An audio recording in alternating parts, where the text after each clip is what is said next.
Hello, friend.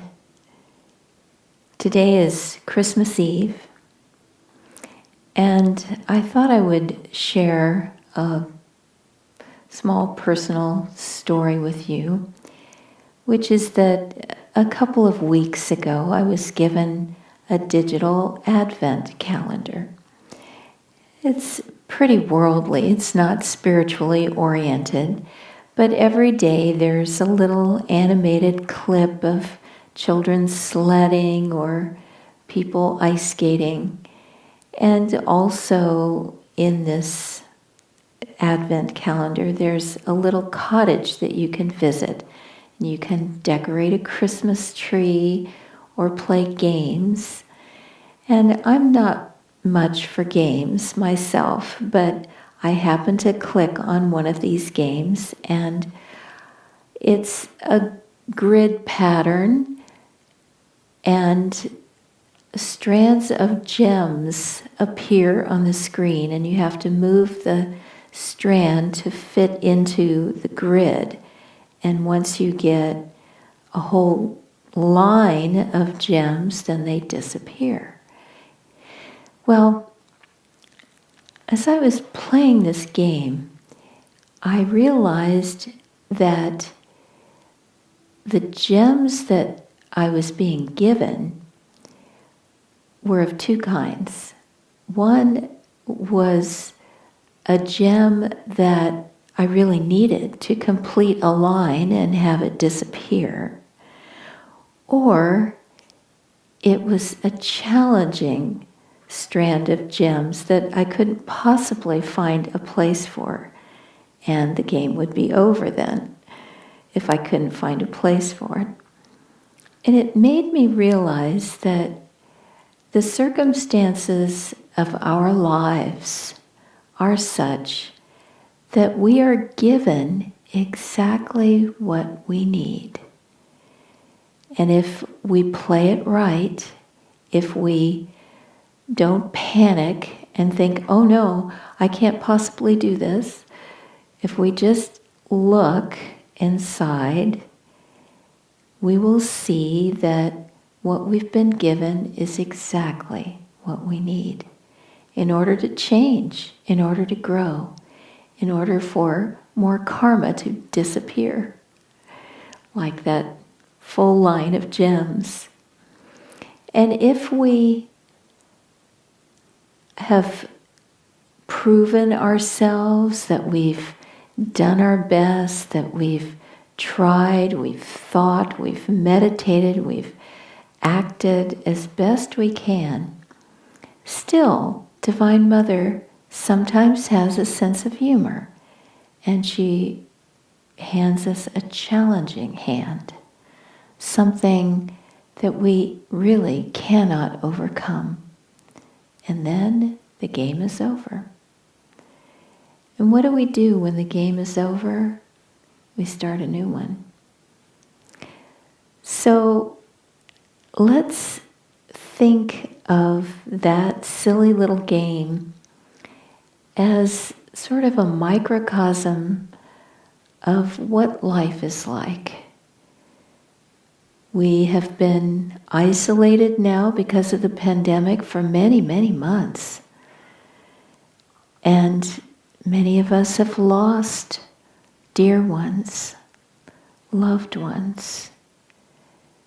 And it's painful to contemplate.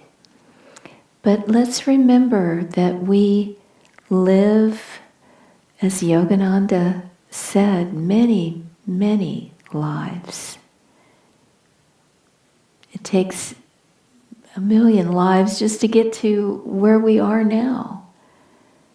So let's not take any of it so painfully to heart.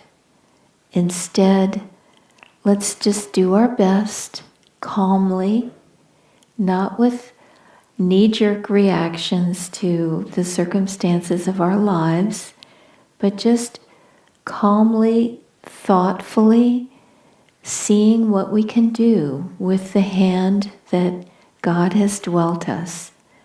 And many times we will see that it's the perfect thing, just what we needed to finish off that karma, to be free of that much more, and to live in that much more joy. It's not our world, it's God's world. It's His way of educating and entertaining us. That's what the ancient scriptures say. God created this universe for our education and entertainment. So let's view it a little bit more impersonally, a little bit more like a game.